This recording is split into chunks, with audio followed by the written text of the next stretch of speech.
Olá, pessoal. Nós vamos aqui falar sobre análise de investimento, que é o nosso próximo tópico de, de matemática financeira, um dos últimos tópicos do nosso conteúdo da nossa disciplina. Então, vamos falar um pouco sobre técnicas de análise de investimentos, tá? Bom, o objetivo, então, do nosso encontro hoje é conceituar projetos de investimento, planejar e formular, né, de uma forma bem simples, um projeto de investimento e avaliar a viabilidade desse projeto de investimento sob o ponto de vista da matemática financeira, tá? Então, em termos de conceitos gerais, né, o projeto ele é uma atividade temporária, porque você faz um projeto, né, e vai implantá-lo. Terminou de elaborar e implantar esse projeto, acabou a questão, o projeto. Aí já tem uma atividade já em funcionamento. Então, ela é temporária, né? E um projeto visa criar um produto, um serviço ou um resultado único, né? Do ponto de vista de uma agência de fomento, né? São essas agências que financiam projetos. Isso é um conjunto de informações, né, que vai definir, né, como esses recursos, né, são avaliados, né, para essa atividade, né, e a sua conveniência, né, dela participar ou não do financiamento de forma financeira nesse projeto. Né, isso também pode ser também para um ponto de vista de um banco, né, de um banco que financia um projeto, tipo o Banco do Brasil, o BNDES, né, ou alguma outra agência de fomento. E ainda em conceitos gerais, para a empresa, né, é uma iniciativa que deseja, né, que tem por objetivo alterar uma situação vigente, ou seja, vai introduzir um novo processo, ou vai ampliar o processo de produção, ou vai introduzir uma nova inovação, né, ou seja, é, uma inovação tecnológica, né, então eu vou inovar, né, então eu vou criar um novo processo, né. Então um projeto, né, dentro do seu escopo, da sua finalidade, da forma como eu vou elaborar quais os itens que são previstos nesses projetos, de uma forma bem simples, são esses aqui os itens que eu devo inserir num projeto. Então, eu devo ter a identificação, né, da empresa, né, e do projeto, qual o objetivo, né, que eu desejo alcançar com esse projeto, por que desejo fazer esse projeto, qual a sua importância, qual a sua relevância, né, em termos de, de perspectiva, né, de atividade, né, tanto de vista de aumento de produção, ou de redução de custo, de aumento de emprego, de emprego de mão de obra, a sua importância também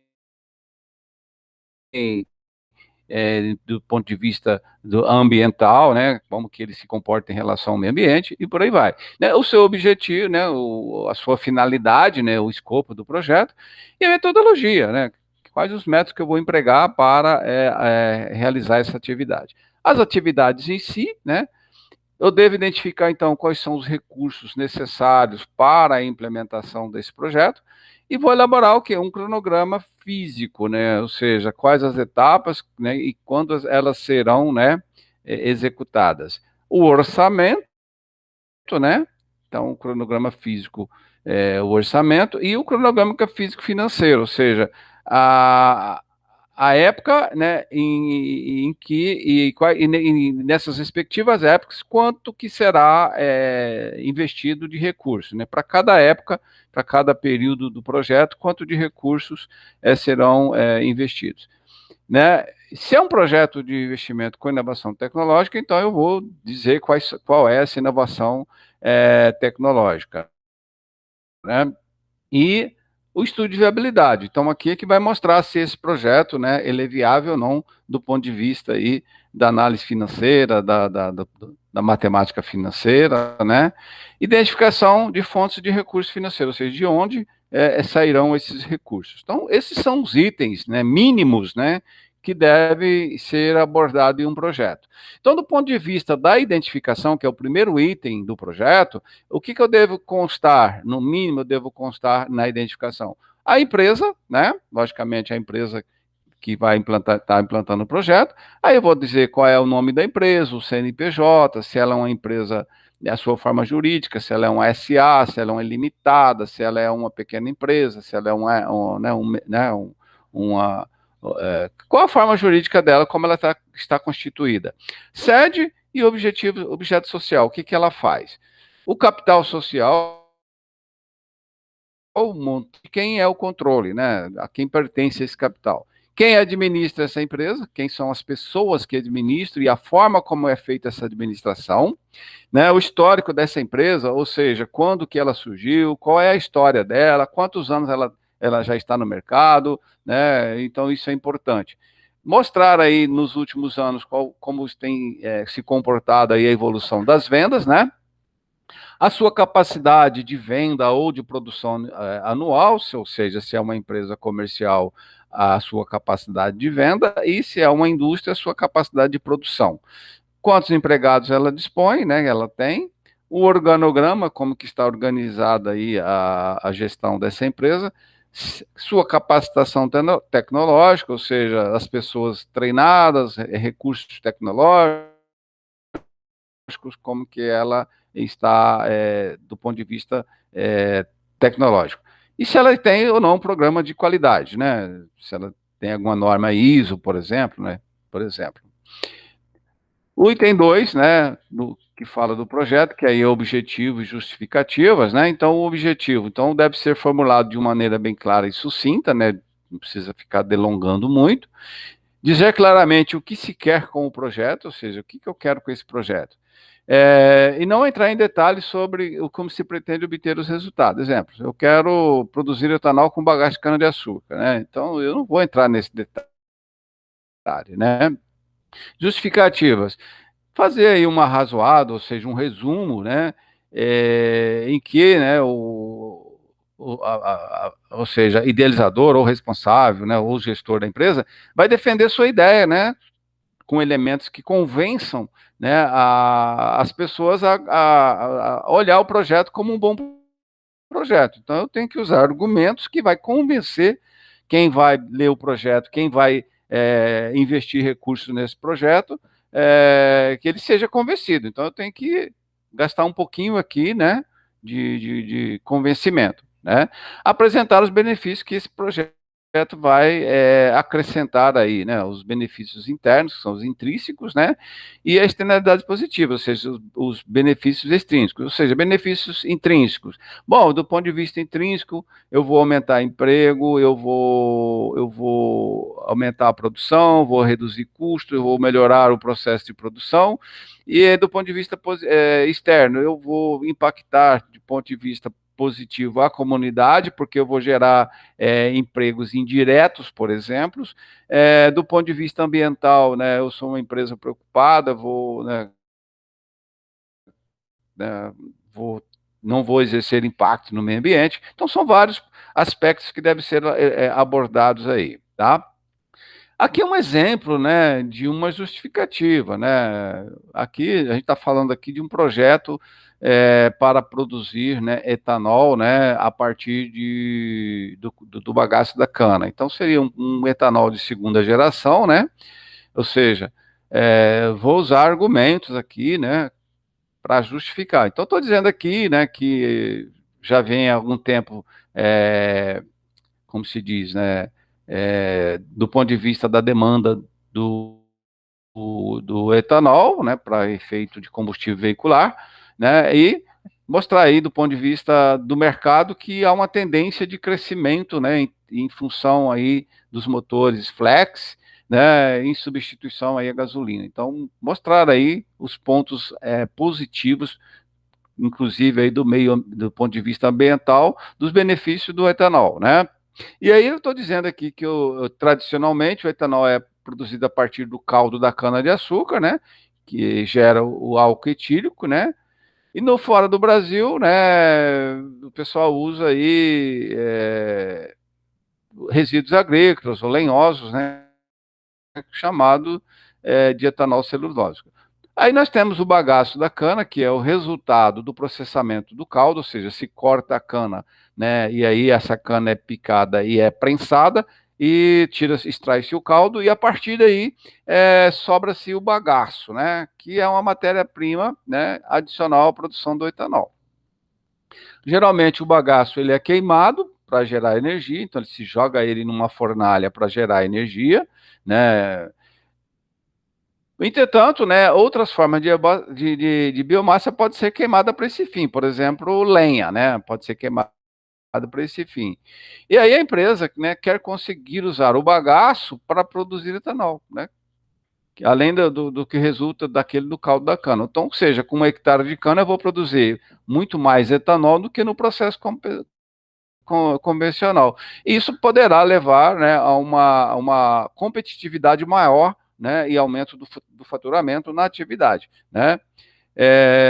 Explicando aqui que em outros países, né, né, já vem investido de forma pesada nessa tecnologia, tá? Então, isso não é uma coisa só aqui do nosso país, não. Isso no mundo inteiro, países produtores estão já investindo muito recurso para produzir etanol a partir do bagaço da cana.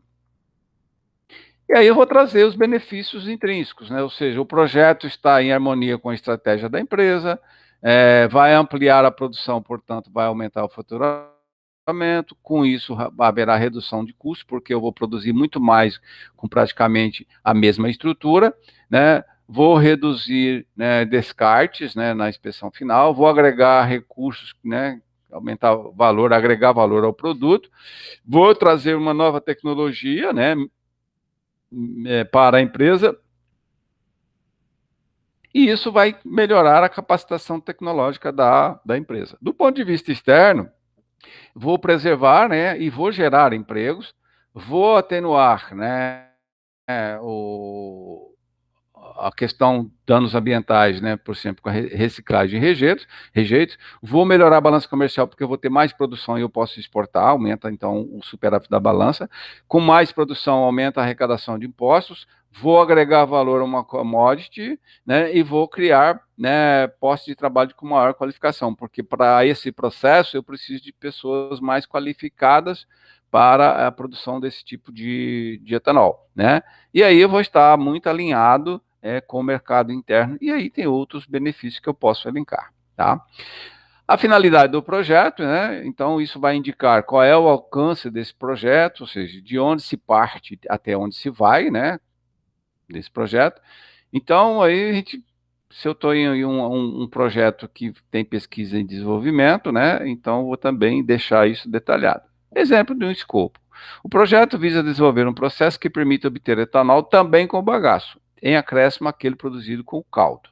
Portanto, pretende-se, né, aperfeiçoar o processo enzimático, né? Para produzir etanol eu preciso quebrar a celulose, então para isso eu uso enzima, né, para quebrar a celulose e transformar isso em açúcar, né? E o açúcar depois vira álcool, né? Então, eu estou dizendo aqui até de um processo tecnológico aqui no exemplo do escopo. Metodologia de processo de pesquisa e desenvolvimento, então vou mostrar de maneira clara, né, como que se espera atingir os resultados almejados, né? Aí vou incluir aí a atividade técnica, a parte bibliográfica, se vai ter patente ou não, tipos de ensaios laboratoriais, como se dará o ganho de escala, né? E aí, provas de conceito, etc. Atividade do projeto, ou seja, demonstrar as atividades que farão parte da execução do projeto. Por exemplo, levantamento bibliográfico, então eu preciso me embasar na literatura existente para justificar o que eu vou fazer. Buscar no sistema internacional de patentes, se já existe patente ou não. Se não existe, então eu vou entrar com o registro de patente.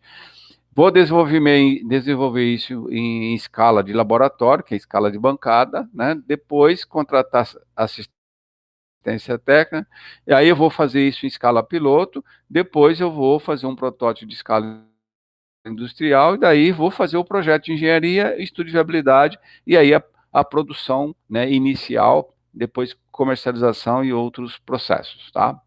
Recursos necessários. Então, vou ter que identificar. Então, vou precisar de mão de obra especializada, matéria-prima, né, que eu vou utilizar nessa pesquisa e desenvolvimento, contratação de serviços, aluguéis de máquinas, né, análises laboratoriais, consultorias, manutenção de aparelhos.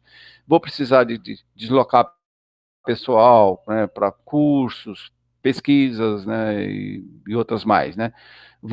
Se eu vou adquirir ou não tecnologia do exterior, né, é, proteção, né, de patente, né, no exterior, novos pesquisadores, né, então eu vou ter que contratar pessoas, né, com alto nível de formação, como com mestrados e doutorados, e vou fazer investimentos, né, comprar aparelhos, equipamentos, né, então é necessário equipamentos específicos para isso, né, e, e aí eu vou ter que também depois, né, obter, né, a parte de engenharia, né, licenças e patentes que eu vou, né, ter que gastar com isso, licenças ambientais, registro de patentes.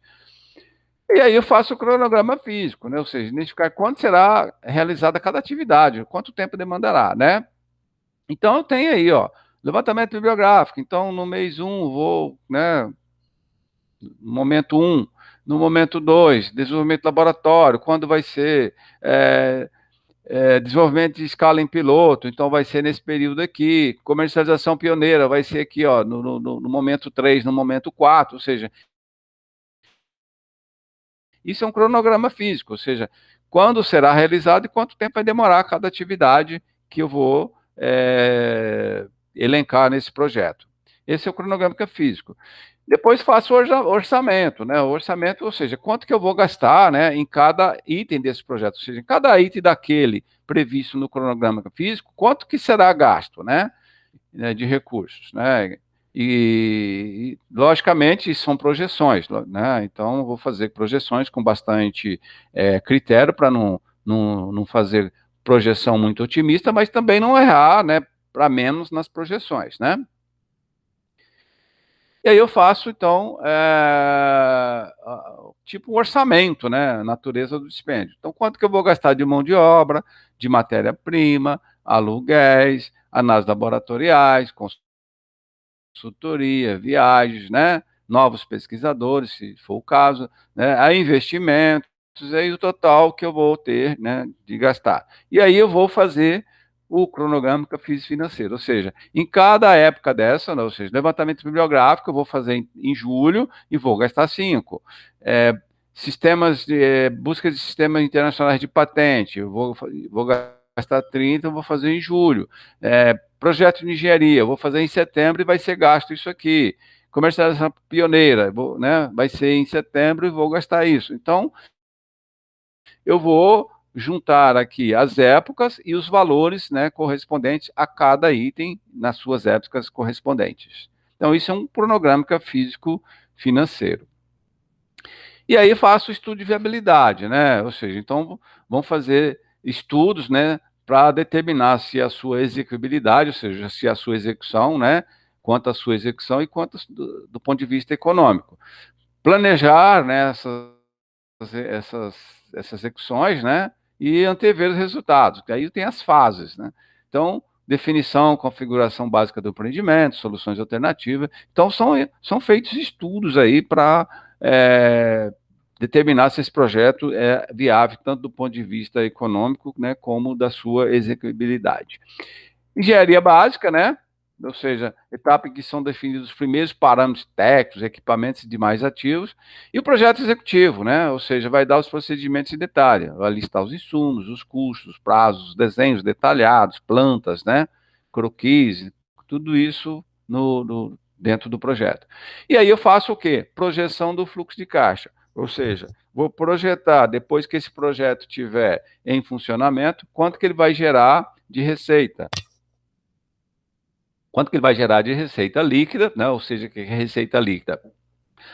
As vendas menos os custos e despesas, né? Então, é o fluxo de caixa líquido, né? Quanto que vai entrar de dinheiro e quanto vai sair de dinheiro, quanto que sobra. Esse é o fluxo de caixa líquido, tá? Ferramenta central na decisão de investir, possibilita demonstrar o impacto financeiro esperado, também possibilita analisar a viabilidade financeira. Então, o fluxo de caixa ele possibilita tudo isso, tá? E aí nós temos as técnicas de investimentos, né? Então, a gente tem que estar atento àquilo que eu falei lá na primeira aula. Olha, o diagrama de fluxo de caixa. Então, aqui nós temos a anotação de fluxo de caixa, entradas e saídas. Então, nós temos setas para baixo, saída, ó, vou investir 800 mil, e aqui eu tenho os períodos, 1, 2, 3, e o quanto que vai ter de fluxo de caixa líquido, ou seja, entradas de dinheiro menos saídas de dinheiro. Quanto que sobra? Então, tive tanto de receita, menos custos, menos despesa, sobrou 200 no período, daqui a um ano. No ano 2, eu vou ter uma sobra de caixa, né, um fluxo de caixa líquido de 300, 400, 450 mil. Então, isso aqui é um diagrama de fluxo de caixa. Então, para a gente entender melhor, né, eu estou usando aqui essas letrinhas aqui, essas siglas, né, CF0. Então, isso aqui é um tecladinho lá da HP12C, que eu recortei e coloquei aqui. Então, CF é fluxo de caixa em inglês, cash flow, né? O cash flow na data zero. Na data zero, que é a época do investimento, valor negativo, seta para baixo, vai investir 800 mil. Então, o cash flow, né, na data zero, 800 mil, né? E aí eu tenho os períodos, né? NJ, né? Vários períodos. Período 1, N1, N2, N3 são os períodos. E aí eu tenho, né, o cash flow aqui, ó, fluxo de caixa J, ou seja, um fluxo de caixa em vários períodos, né? Então eu tenho um fluxo de caixa 1, 200 mil, o fluxo de caixa 2, 300 mil, o fluxo de caixa 3, 450 mil. Então, cash flow J, qualquer período. E aí eu tenho um negócio aqui que é o I, que é a taxa de juro.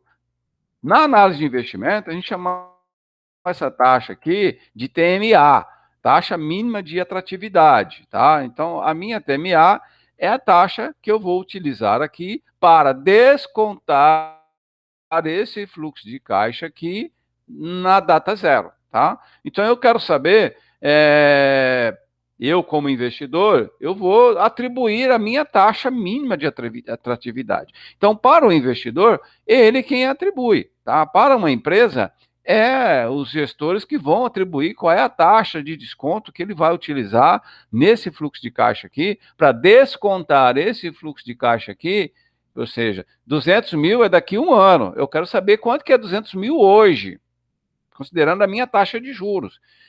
300 mil é daqui a 2 anos. Eu quero saber aqui na data zero quanto que é esse 300 mil aqui, ó, considerando a minha taxa de juros. 450 mil é daqui a 3 anos. Eu quero saber esses 450 mil, quanto que ele é hoje, quando eu estou fazendo o investimento, tá? Então, eu vou atribuir a taxa de juros aqui. Para uma empresa, é muito normal ela utilizar o que nós chamamos de custo médio do seu capital, né? Então, ela tem um capital investido em ativos, que é os financiamentos que ela toma de terceiros, mais o dinheiro que ela pega emprestado dos sócios. Isso tudo tem um custo para a empresa. Então, eles fazem um custo médio ponderado por uma média ponderada, e aí ela atribui isso como taxa mínima de atratividade, que é o custo financeiro que ela tem para financiar os seus ativos. Isso é muito normal no mercado, tá? Então, as técnicas que a gente utiliza, do ponto de vista da matemática financeira, existem outras técnicas de análise, mas não do ponto de vista da matemática financeira. Uma delas é o valor presente líquido, que é o Net Present Value, né, o NPV. Então, o que é o valor presente líquido, né? O valor presente líquido, ele vai levar em conta aí o valor do dinheiro no tempo, né? Ou seja, o dinheiro tem valor no tempo, ele tem custo no tempo, né? Então, essa técnica ela é considerada uma técnica de orçamento de capital bastante sofisticada, né? Como é que a gente encontra isso? A gente subtrai, né, o investimento inicial, que é aquilo que eu vou investir hoje, dos fluxos de caixas, né, que eu vou ter no futuro, descontado a uma taxa igual ao custo de capital da empresa, aquilo que eu disse, o custo médio ponderado de capital, na data de hoje, tá? Isso é uma afirmação do Gitman, né? É uma afirmação do Gitman, para explicar o que é o valor presente líquido. Então, ele vai utilizar o princípio da matemática financeira, então ele vai calcular o valor presente dos fluxos de caixa do investimento. Ou seja, após a montagem do fluxo de caixa, a gente vai adotar uma taxa de desconto, também que é conhecida como TMA, que eu já expliquei, e trazer o fluxo de caixa para o valor presente. Afirmação aí do Olívio, né? E essa taxa, né, muitas vezes é chamada de taxa de desconto, taxa de retorno exigido, custo de capital ou custo de oportunidade. Né? O que é custo de oportunidade? Olha, se eu tenho um valor em mãos, né, sei lá, 1 milhão, vamos imaginar, R$ 1 milhão hoje. Eu tenho esse valor. Eu tenho a oportunidade de fazer várias coisas com ele. Né? Então, uma das mais tranquilas que eu posso fazer, que não vai me dar trabalho, que eu posso fazer com baixo risco, é emprestar esse dinheiro para um banco. Aplicar, né, num fundo de renda fixa ou fazer um CDB, ou fazer um tesouro direto, né, ou comprar um adebênture, ou comprar um título de recebível agropecuário, ou um título recebível imobiliário, sei lá, uma letra financeira. Então, eu tenho várias oportunidades de investir isso no mercado financeiro. Então, se eu for investir num tesouro direto, eu vou ter aí uma taxa de juro aí atrelada aí a um índice de inflação, por exemplo. Bom, mas aí eu quero investir no negócio. Então eu vou deixar de ganhar essa taxa de juro de um tesouro direto, que é considerado uma aplicação financeira praticamente sem risco, ou de risco muito, muito baixo, e vou investir numa atividade empresarial. Bom, qual oferece maior risco? Um tesouro direto, você emprestar esse dinheiro para o governo federal, ou você investir no negócio? Ora, na minha opinião, é muito mais arriscado você investir no negócio. Você tem uma série de contratempos que pode surgir.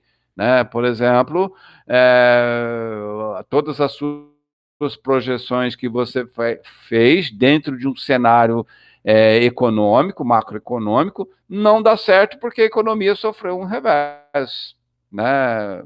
Sofreu um revés. E aí, tudo aquilo que você projetou não vai dar certo, você vai perder.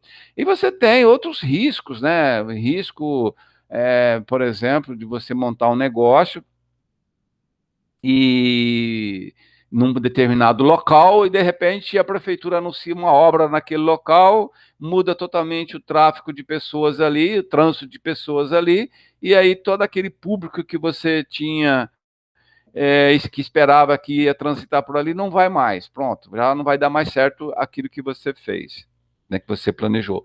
Você tem um risco de você estar tocando o seu negócio e você sofrer uma ação de furto ou roubo, você ter desvio por parte de empregados, você tem que lidar com funcionários, você tem que lidar com cliente, você tem que lidar com fornecedores, você tem que lidar com o fisco, né? Você tem que cumprir sobre suas obrigações tributárias e fiscais, porque senão isso pode gerar uma série de sanções para a empresa. Ou seja, são uma série de coisas que pode acontecer, né? Você ter uma mercadoria que precisa de um armazenamento especial e por um motivo qualquer você tem essa mercadoria acaba perecendo por uma falha, por exemplo, no equipamento que deveria manter essa mercadoria num certo estado. Então, os riscos são muito maiores. Você vai querer ganhar o mesmo que você ganharia investindo no título do governo? Claro que não, você vai querer uma taxa de juro muito maior para compensar esse risco. Então, o custo de oportunidade, no mínimo, é aquilo que você pretende ganhar, né, dentro da atividade, tá certo? E aí tem, então, a nossa fórmula, né? A fórmula que a gente utiliza para dizer como é que se calcula o net present value ou valor presente líquido. Então, o valor presente líquido é menos o valor presente, que é o valor hoje, que eu vou investir hoje, mais a soma, né, de todos os fluxos de caixas futuros, descontado a uma taxa, ó, 1 mais I, né, elevado aí aos períodos que a gente tem, N períodos, né? Então, o quanto que eu vou ter de fluxo de caixa aqui, que é uma parcela, descontado a taxa de juro, que é a minha TMA, elevado aí ao período, ano 1, ano 2, ano 3, ano 4 e sucessivamente. Então, a técnica né, eu quero saber esse fluxo de caixa no ano 1, quanto que ele é hoje no momento zero. O do ano 2, eu quero saber quanto que ele é no momento zero. Do período N lá na frente, eu quero saber quanto que ele é aqui. Então, é aquela velha coisa, ó. Cash flow na data zero, que é o quanto eu vou investir, que é o valor presente, ó, o PV, né? Em N períodos, ó, aqui 1 mais I elevado a N, tá? E os fluxos de caixas futuros aí, que são esses fluxos de caixa em vários períodos N aqui, ó, tá? Descontado a uma taxa mínima de atratividade. Então, eu quero saber todo esse fluxo de caixa aqui, ó, todo ele, quanto que ele é aqui, nesse momento. E aí eu vou comparar esse fluxo de caixa aqui com esse fluxo de caixa. Então, eu vou pegar menos esse, porque ele é sinal negativo, porque eu estou desembolsando esse, mais esse aqui, tá? Mais esse. Se, né, o resultado for positivo, significa que esse somatório aqui, ó, esse somatório é maior do que esse valor inicial. Então, o projeto é viável. Se o resultado for negativo, significa que esse somatório aqui é menor do que esse valor aqui, ó. Ele vai ficar negativo, tá? Aí o projeto é inviável, tá? Então eu quero saber aqui, ó, qual é o meu net present value aqui, ó. Tá? Isso aqui é a tecla da HP12C, tá? Que eu recortei e pus aí. Então, os critérios, que é aquilo que eu falei, se o valor presente líquido é maior que zero, aceitar o projeto. Então, o VPL é positivo. Se o VPL é menor que zero, ou seja, negativo, rejeita-se o projeto, tá? Essa é a técnica, né?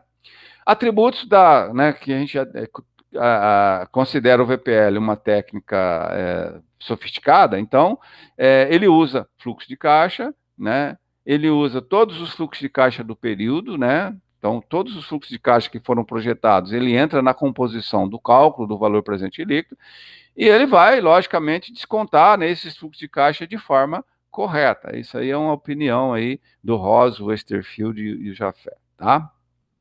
Então, essa aqui é a fórmula, né? O VPL é menos o investimento, que é o valor presente, mais a soma de todos os fluxos de caixa, né, descontado a uma taxa, né, uma taxa que é TMA, tá?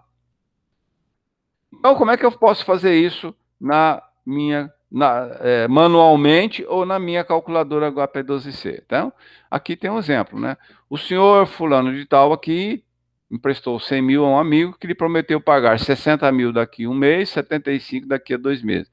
Sabendo que a taxa de juros é de 25, qual que é o valor presente líquido dele? Ou seja, quanto vale esses 75 e esses 60 mil hoje que eu estou emprestando? Ele é maior ou menor que 100 mil? Tá? Eu sei que estou cobrando 20%, mas é maior ou menor? Então, vou usar o teclado. Então, a gente tem essas teclas aqui, por isso que eu coloquei já de propósito lá no diagrama, né? A tecla CF0, CFJ, né?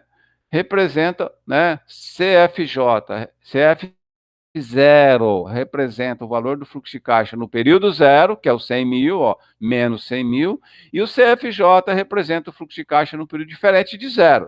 Quando o J assume o valor de 1, né, a 20, ou seja, de 1 a 20. Nesse caso, o CF1 representa o 60 mil e o CF2, né, o cash flow 2, representa 75 mil. Então, como é que eu faço isso na minha HP12? Então, eu vou limpar todos os registros, acionando até FREG, limpa todos os registros, coloco 100 mil, CHS para inverter o sinal, porque o 100 mil ele é um desembolso, eu estou emprestando, estou tirando do meu bolso, emprestando lá para o amigo, vou lá e coloco na memória CF0. Então, eu vou G, CF0, CF0 está em azul, então eu preciso acionar a tecla G e CF0, 100 mil.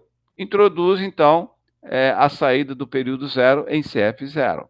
Aí eu pego lá o primeiro fluxo de caixa, tem que ser na ordem, né? 60 mil, G, CFJ, introduzi aqui, CFJ1, 75 mil GCFJ, introduzir aqui. E coloca a taxa de juros, 20, lá no I, que é a minha taxa mínima de atratividade, e vou pedir o que eu quero. O que eu quero encontrar? O valor presente líquido.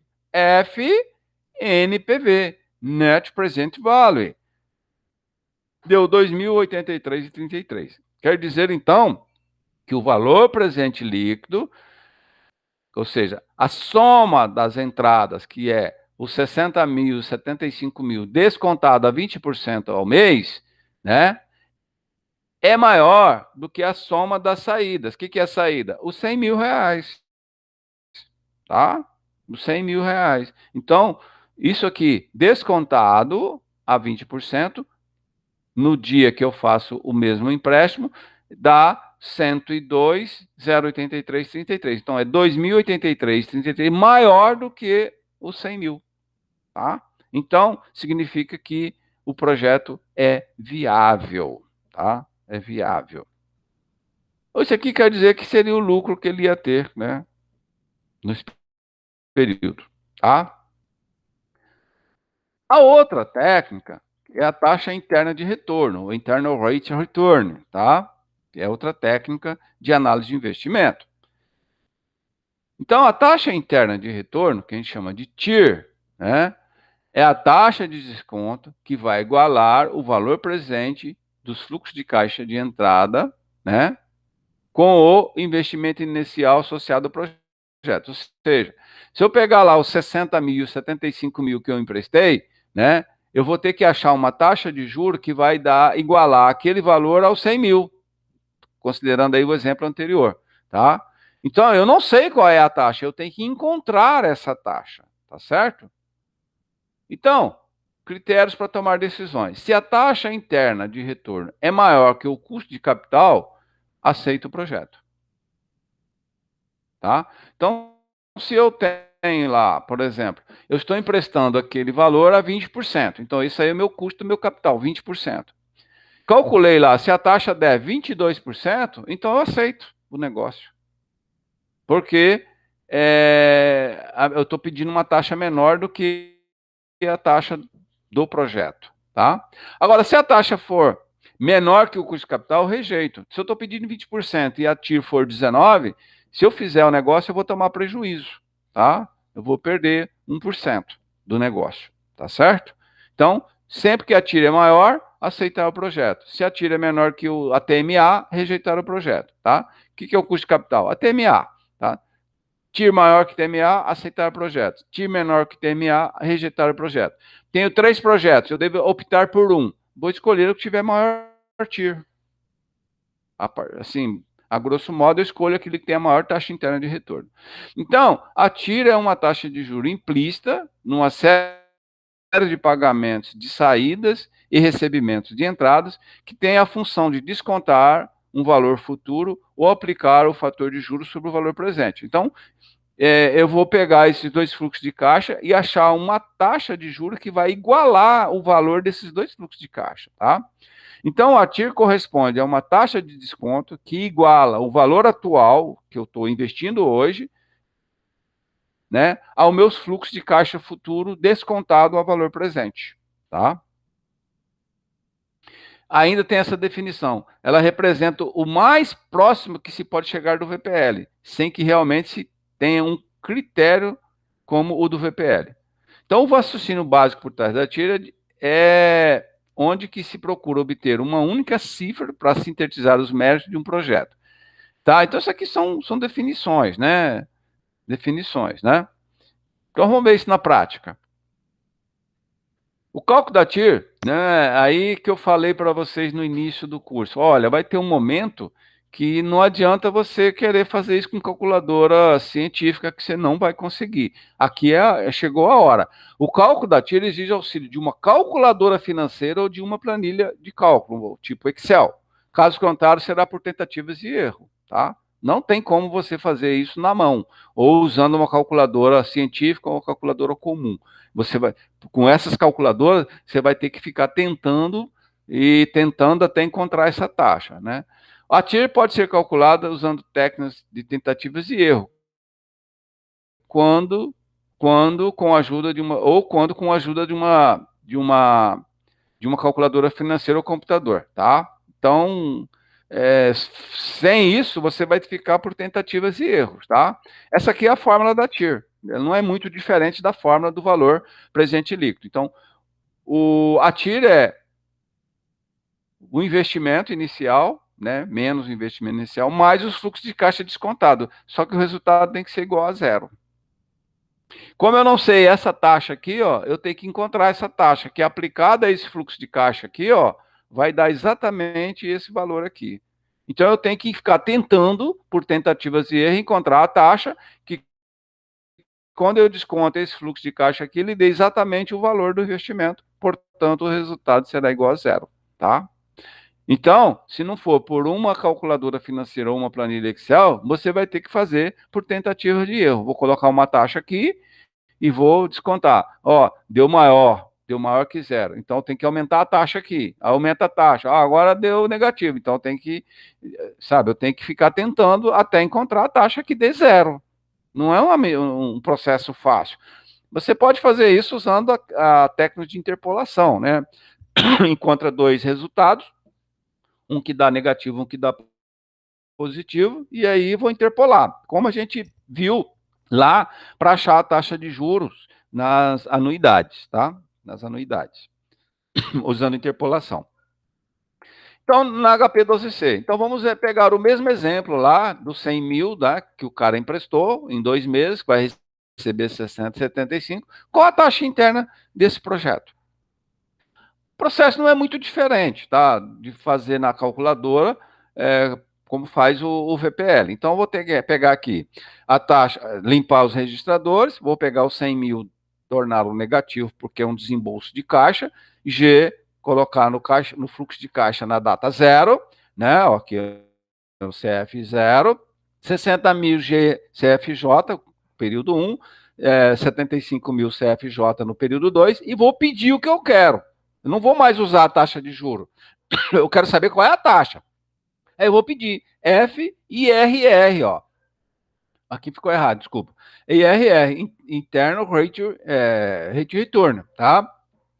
Então vai dar 21,65. 21,65.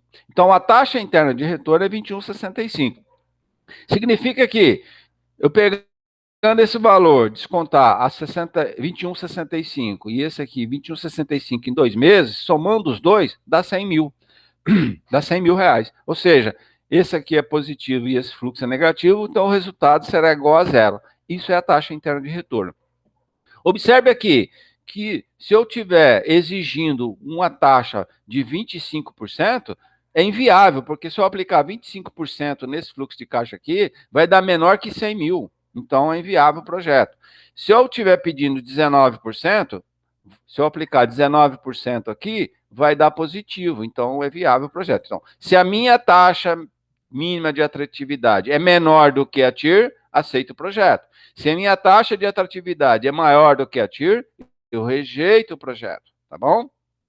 Essa é a técnica. Vamos então ver uma análise de um projeto. Então, eu tenho aqui um diagrama de fluxo de caixa. A empresa, o camarada aqui vai investir 500 mil aqui na data zero, e ele vai ter 100 mil no primeiro ano, 200 mil no segundo, 200 no terceiro, 200 no quarto e 300 mil no quinto ano, tá? Então, eu tenho aqui o CF0, que é o meu cash flow na data zero, eu tenho NJ aqui, períodos, e eu tenho, então, vários fluxos de caixas futuros, CFJ, né? O caixa CFJ1, CFJ2, CFJ3, CFJ4, CFJ5, tá? E tenho a minha taxa mínima de atratividade de 20% ao ano, tá? Então, eu vou querer saber o valor presente líquido disso aqui, ou seja, todo esse fluxo de caixa aqui, ó, CFJ aqui, descontado a 20%, quanto que ele é aqui, na data zero. Se esse fluxo de caixa aqui, descontado, for maior do que 500 mil, meu projeto vai dar positivo, meu VPL vai dar positivo, então meu projeto é viável. Se esse fluxo de caixa descontado a 20% der 490 mil, por exemplo, ou seja, vai dar negativo 10 mil reais. Então, o projeto é inviável. Então, o meu NPV aqui tem que ser positivo, maior que zero, tá? Bom, se eu estou pedindo 20% ao ano aqui de retorno, e eu calcular a TIR e ela der 18%, então ela é menor do que a TMA. Então o projeto é inviável. Se ela der 21, 22, né, ou mais que 20%, então eu aceito o projeto. O projeto é viável, né? O projeto é viável, porque ele me proporciona uma taxa de retorno maior do que 20%, tá? Então, se eu for calcular isso, o valor presente líquido, manualmente, pela fórmula, eu vou montar desse jeito aqui, ó. Meu VPL, o valor presente negativo, que é o valor do investimento, mais esse fluxo de caixa descontado a 20%, né, elevado a 1, 200 mil 1,20 elevado a 2, 200 mil dividido por 1,20 elevado a 3, 200 mil dividido por 1,20 elevado a 4, e 300 mil dividido por 1,20 elevado a 5. Somo todos os resultados aqui, né, deu 554, né? Ou seja, menos 500 mais 554, deu 54.976,85 positivo, portanto, o projeto é viável, VPL maior que zero, tá? Então, pela fórmula, eu teria que montar dessa maneira aqui e resolver essa equação, tá? Pegar 1,20 e levar, né, e dividir, pegar 1,20 e levar a 2, né, e dividir 200 por esse resultado, e assim sucessivamente. A soma de todo esse fluxo de caixa aqui, vou comparar com esse. Então, é a forma como eu faria usando a calculadora comum. Agora, se eu tenho um HP12C, o processo fica mais fácil, os passo a passo são esses. Né, eu vou limpar todos os registros, FFIM ou REG, né? 500 mil CHS GCF0, ó, 500 mil CHS GCF0.